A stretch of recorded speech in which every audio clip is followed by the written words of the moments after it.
প্যারিসের আকাশ ঢেকে গেছে কালো ধোঁয়ায়। দমকল বিভাগ জানায় আগুন এখনও নিয়ন্ত্রণে আসেনি, তবে উত্তর দিকে আরও ছড়িয়ে পড়ছে।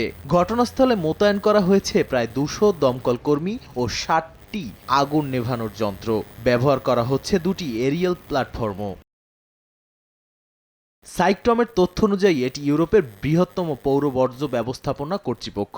60 লাখ মানুষের আবর্জনা প্রক্রিয়াকরণে নিযুক্ত এই সংস্থা প্রতি বছর 23 লাখ টন বর্জ্য ব্যবস্থাপনা করে। 2019 সালে চালু হওয়া অত্যাধুনিক ও স্বয়ংক্রিয় এই কেন্দ্রে 9 লাখ বাসিন্দার পুনর্ব্যবহারযোগ্য বর্জ্য আলাদা করা হয়। স্থানীয় সময় সোমবার বিকেলে এর বেসমেন্টে আগুনের সূত্রপাত বলে ধারণা করা হচ্ছে। প্যারিস সিটি হল জানায় এখন পর্যন্ত আহত বা হতাহতের কোনো খবর পাওয়া যায়নি। সব কর্মীকে ইতোমধ্যে সরিয়ে নেওয়া হয়েছে। এছাড়া আগুনে কাঠের বিমগুলো প্রায় ধসে পড়ার মতো অবস্থায় পৌঁছেছে।